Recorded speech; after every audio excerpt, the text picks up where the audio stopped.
आप सभी साथियों को मेरा नमस्कार। आज मैं आपके लिए लाया हूं वीडियो जिसका टॉपिक है प्रथम मतदान अधिकारी के दायित्व। जो PO1 की ड्यूटी में लगे हुए अभ्यर्थी हैं उनका क्या दायित्व है, इसके बारे में बातचीत करेंगे। पहला है PO1 जो होता है निर्वाचक नामावली का प्रभारी होता है। निर्वाचक के पहचान के लिए उत्तरदायी होगा। निर्वाचक सीधे प्रथम मतदान अधिकारी के पास आएगा। मतदान की पहचान सुनिश्चित करने के उद्देश्य से अधिकांश मतदाता अपने साथ निर्वाचक फोटो पहचान पत्र एपिक लाएंगे।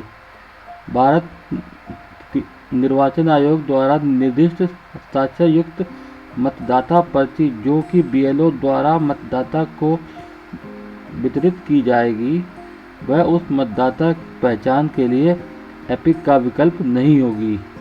भारत निर्वाचन आयोग द्वारा विकल्प के रूप में एपिक के अतिरिक्त अनुमन्य किए गए कुल 11 दस्तावेजों के आधार पर भी निर्वाचक मतदान कर सकता है। मतदाता मतदान केंद्र पर जो पहचान के लिए जो डॉक्यूमेंट लाएगा उसकी सूची ऐसी है, जैसे है मतदाता पहचान पत्र, जिसे हम लोग वोटर ID कहते हैं। दूसरे नंबर पर है पासपोर्ट। तीसरे नंबर पर है ड्राइविंग लाइसेंस। चौथे नंबर पे है सर्विस पहचान पत्र, जैसे कोई भी आई कार्ड हो जहाँ पर आदमी अपनी जॉब करता हो। तीसरी है पासबुक, किसी भी बैंक की पासबुक जिसमें फ़ोटो लगा हुआ हो। नंबर 6 पर है पैन कार्ड। नंबर 7 पर है स्मार्ट कार्ड। नंबर 8 पर है मनरेगा जॉब कार्ड। स्वास्थ्य बीमा स्मार्ट कार्ड। पेंशन दस्तावेज फ़ोटो सहित। सरकारी पहचान पत्र सांसद, विधायक और विधान परिषद सदस्यों को जारी। उसके बाद आधार कार्ड। इसी के साथ ही जो मतदान प्रथम अधिकारी जो कि निर्वाचक नामावली का प्रभारी भी होगा, उसको जो पुरुष मतदाता हैं उनके सामने तिरछी लाइन एक खींचनी पड़ेगी, ठीक है।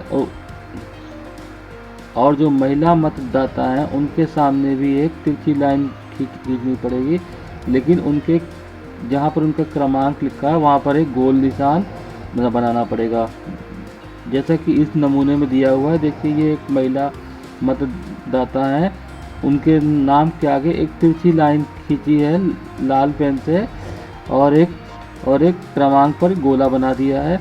अब नीचे हम लोग उदाहरण देखेंगे राजा राम का, जो कि एक पुरुष मतदाता है, और उसके लिए एक लाल लाइन खींची है।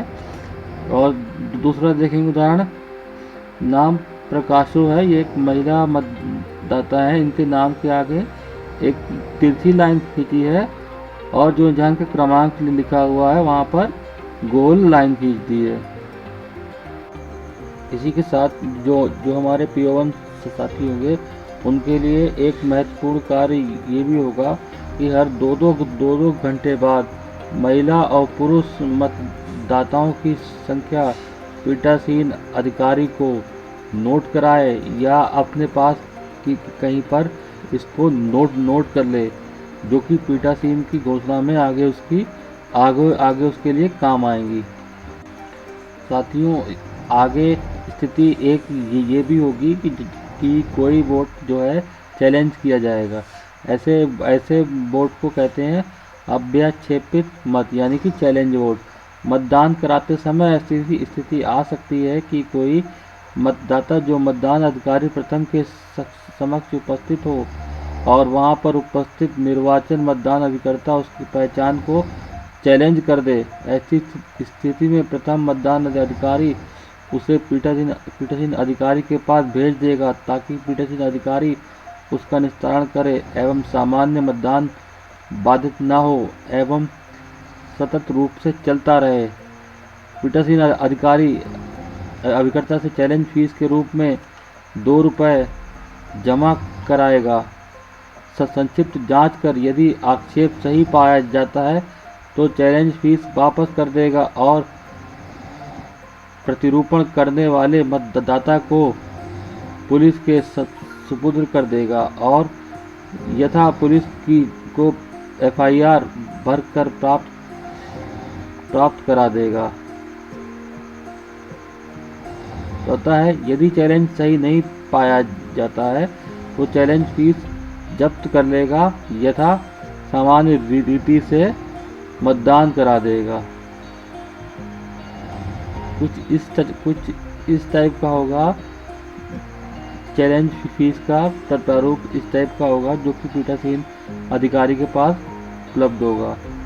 अब हम लोग चलते हैं स्थिति 2 है टेंडर वोट यानी कि निवेदित मतपत्र। जब मतदाता के उपस्थित होने से प्रथम मतदान अधिकारी यह पाता है कि इसका वोट पहले ही पड़ चुका है, उस परिस्थिति में मतदान अधिकारी प्रथम मतदाता को पीठासीन अधिकारी के पास भेज देगा। पीठासीन अधिकारी मतदाता की संक्षिप्त जांच कर यह निर्धारण करेगा कि वह सही मतदाता है अथवा नहीं। यही मतदाता पाए जाने पर पीठासीन अधिकारी पृथक से प्राप्त कराए गए मतपत्रों की गड्डी से मतपत्र जारी करेगा, जिसे एरोक्रॉस रबर मोहर द्वारा मतदाता चिन्हित करेगा और इस मतपत्रों को निवेदित मतपत्रों के में रखा जाएगा। 17 खा प्रारूप पर 17 खा जो है प्रारूप पर पीठासीन अधिकारी इसकी सूचनाएं अंकित करेगा। अब देखते हैं स्थिति 3 क्या होगी। कुछ इस तरीके का फॉर्मेट होगा। 17 का निवेदित मतपत्रों की सूची जो कि पीठासीन अधिकारी के पास उपलब्ध होगी। ये दूसरा फॉर्मेट है अंग्रेजी में लिस्ट ऑफ टेंडर्ड वोट्स। स्थिति 3 वीवीपैट की डिस्प्ले पर्ची में भिन्नता की शिकायत। यदि कोई निर्वाचक अपना मत डालने के बाद यह आरोप लगाता है कि वीवीपैट का डिस्प्ले पर दिखाई गई पर्ची उस अभ्यर्थी की नहीं थी जिसके लिए उसने मत डाला था, ऐसी स्थिति में पीठासीन अधिकारी आरोप के संबंध में निर्वाचक से एक लिखित घोषणा प्राप्त करेंगे और निर्वाचक को झूठी घोषणा करने के परिणाम की चेतावनी भी देंगे। यदि निर्वाचक उपनियम 1 में संदर्भित लिखित घोषणा सौंप देता है तब पीठासीन अधिकारी प्रारूप 17 का में उक्त निर्वाचक के संबंध में एक दूसरी प्रविष्टि करेंगे। पीठासीन अधिकारी निर्वाचक मतदान अभिकर्ताओं की आदि की उपस्थिति में मतदान मशीन से एक परीक्षण मत डालने की अनुमति देंगे और प्रिंटर से निकलने वाली पर्ची को देखेंगे।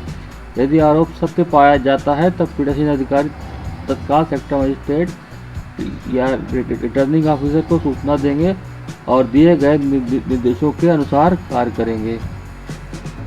यदि आरोप झूठा पाया जाता है तो उपनियम 1 के अधीन निकली कागज पर्ची का मिलान निर्वाचक द्वारा डाले गए उपनियम 2 के अधीन परीक्षण मत से हो जाता है।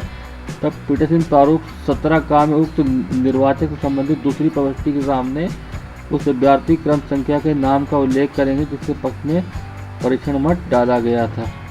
उन टिप्पणियों के सामने निर्वाचक का हस्ताक्षर या अंगूठे का निशान प्राप्त।